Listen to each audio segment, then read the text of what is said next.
Miarahaba antsika amin'ny anaran'i Jesosy Kristy Tompo velona avy Nazareta.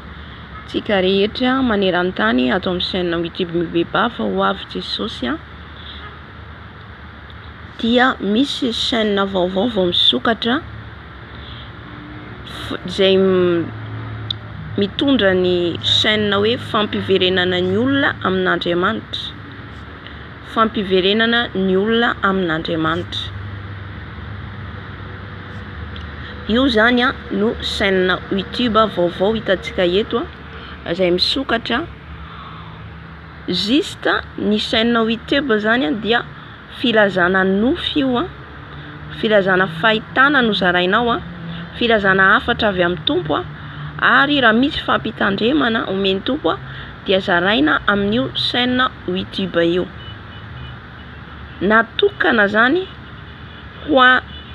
ho hafatra hampiverenana ny olona amin'Andriamanitra satria ho avy tsy ela izy amin'ny alalan'ny nofy izany, amin'ny alalan'ny fahitana izany, amin'ny alalan'ny révélation, amin'ny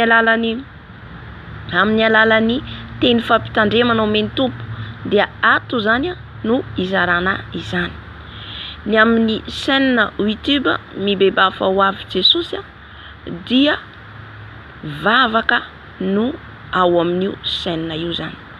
Vavaka ranoray fotsiny, vavaka mandritra ny herinandro izay efa arahintsika foana, ary rehefa misy ny fifadikanana dia ao foana antsika ny amin'ny vavaka. Fa ny filazana ny fampitandremana ny hafatra izay omen'ny Tompo dia ato amin'ity chaîne YouTube vaovao ity.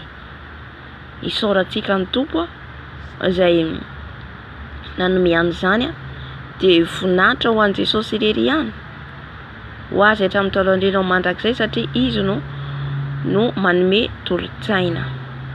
Dia apetrantsika ampelantanan'ny Tompo mba ho tanteraka izay rehetra hafatra tiany ambara ka hiampita any amin'ny tsirairay avy handray ny hafatra. Dia ho anao izay efa miabone ato zany dia afaka miabone any ihany koa amin'io chaîne YouTube fampiverenana ny olona amin'Andriamanitra io zany, mba hijerenao ny nofy ny fahitana izay ho zaraina amintsika izay omen'i Jesosy atsika. Alleluia, hivavaka atsika. Tompo rainay tsara indrindra any an-danitra misaotra mankalaza anao zay Jesosy io satria ianao no mandamina ny programa rehetra.